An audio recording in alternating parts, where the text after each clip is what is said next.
2021년 10월 달에 러시아 소치에 가서 푸틴 대통령을 봤거든요. 본인이 어떤 원하는 방식대로 문제가 해결이 안 된다고 하는 굉장히 답답한 모습을 보였는데 1년 뒤에는 상당히 자신감을 비추고 러시아의 탱크들이 줄지어서 쫙 서 있는데 며칠째 움직이지 못하고 완전히 스톱돼 있는, 과연 전쟁이라는 것이 뭘고 무엇을 위한 전쟁인지, 그리고 그 속에서 사람들은 무엇을 위해서 저렇게 싸우고 헌신하고 분투하는지.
발발 후에 어떻게 보면 이제 키우에 대한 여러 가지 공습들 이루어지고 피난민의 행렬들을 보면서 이런 21세기에 정말 이런 식의 국가 간의 전면전이 발생할 수 있구나라는 것들이 되게 놀랬고, 이런 생각이 들었던 것 같아요. 이제 드디어 올 것이 왔구나. 지난 몇 년간 국제사회 강대국들 간에 굉장히 많은 갈등들이 축적이 됐거든요. 어디선가는 하나 터질 것 같다라고 하는 불안감이 있었는데 결국 여기서 터지는구나. 결국 전쟁이 났구나 라는 생각이 들었습니다. 왜냐하면 그 전해 21년 10월 달에 러시아 소치에 가서 푸틴 대통령을 봤거든요. 그 당시에도 우크라이나와 관련한 질문이 굉장히 많이 나왔고요. 거기에 대해서 제가 굉장히 놀랐던 것은 우크라이나는 러시아의 일부다라고 이렇게 얘기를 했기 때문에 그러한 인식이 갖고 오는 어떤 위험성 이런 것에 대해서 굉장히 놀랐습니다. 이제 그것이 이제 생각이 났다.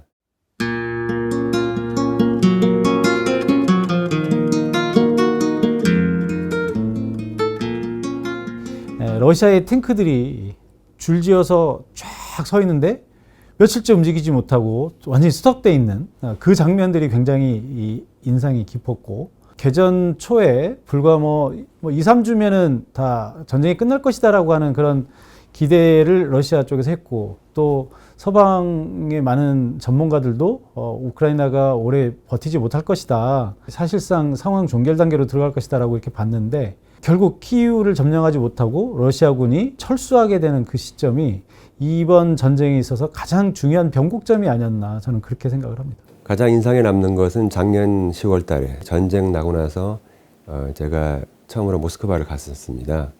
푸틴 대통령은 그 1년 전에 소치에서 만났을 때보다 훨씬 건강해 보였습니다. 다만 이제 그 1년 전에는 굉장히 본인이 어떤 원하는 방식대로 문제가 해결이 안 된다고 하는 굉장히 답답한 모습을 보였는데 1년 뒤에는 상당히 자신감을 비추고 이 전쟁에서 승리할 수 있다라고 하는 그런 자신감을 많이 피력을 했었습니다.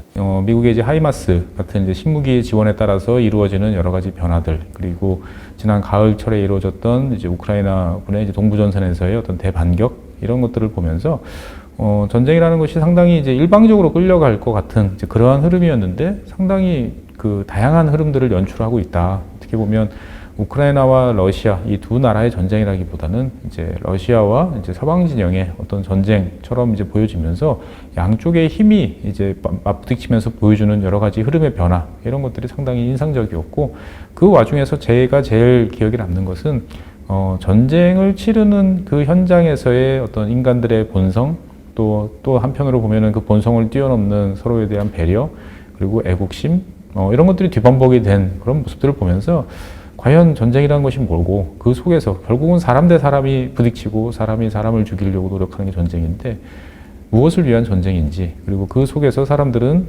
무엇을 위해서 저렇게 싸우고 헌신하고 분투하는지.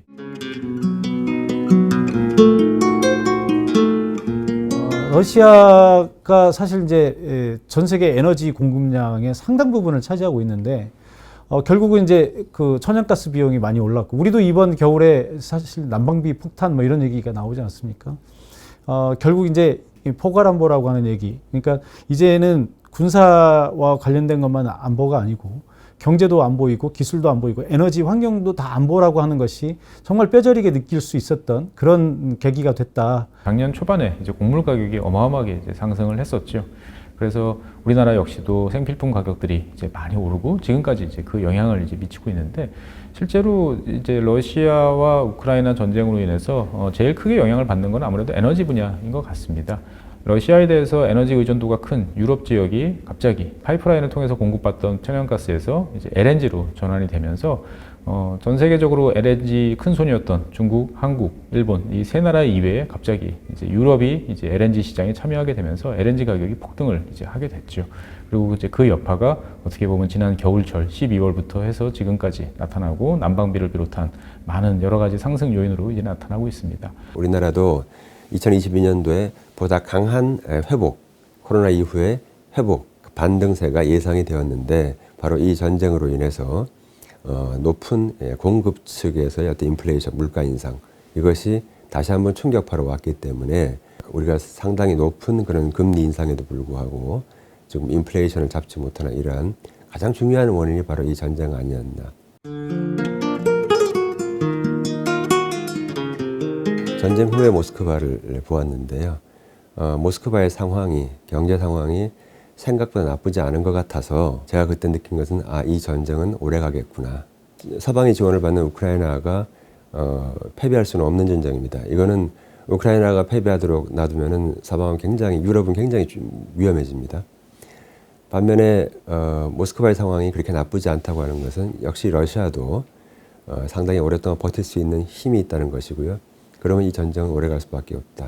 어떻든 간에 본인들이 얻을 수 있는 것들은 최대한 얻어내면서 상대한테 그것들을 희생을 강요하는 그러한 목표들이 이제 서로 충돌하기 때문에 단기적으로 과연 이 전쟁이 끝날까 생각해보면 쉽지는 않을 것 같습니다. 우크라이나 측 같은 경우는 전쟁 이전에 국경선 정도는 충분히 확보를 해야 된다. 즉 크림반도라든지 돈바스 이런 지역들을 회복하지 않으면 전쟁이 끝날 이유가 없다라고 생각을 하는 것 같고요.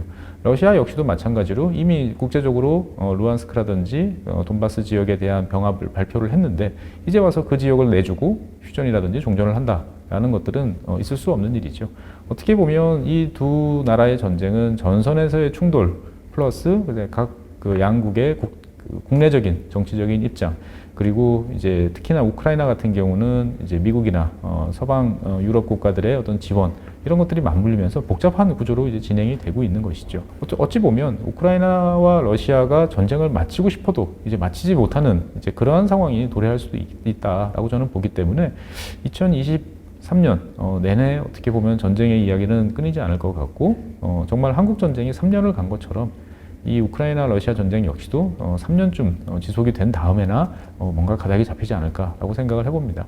전쟁을 하고 바로 뭐 어떤 합의가 이루어졌든 아니면은 무력에 의해서 어떤 제압이 됐든 간에 이렇게 해서 전쟁이 종결됐다면 쉬웠겠지만 이미 전쟁이 1년 이상 지속됐다고 한다면 이것이 새로운 현상 유지라는 거죠. 여기서 전쟁을 종결하는 것은 새로운 현상 타파가 되는 거예요. 그러니까 이런 새로운 현상 타파를 하기 위해서는 이런 현상을 변경하기 위한 많은 에너지가 있어야 되는데 과연 그런 지금 러시아로 하여금 전쟁을 그만두게 할 수 있는 에너지가 있느냐. 지금 전쟁을 그만뒀을 때 푸틴이 져야 되는 책임들, 국제사회에서 져야 되는 책임들, 국내 정치에서 져야 되는 책임들 이런 부분들을 넘어설 수 있을 만큼 많은 에너지가 공급이 될 수 있겠느냐 하는 측면에서 보면 종전은 아마 쉽지 않을 거다. 굉장히 지지부진한 상태로 오래 진행될 가능성이 있지 않을까 이렇게 생각을 합니다.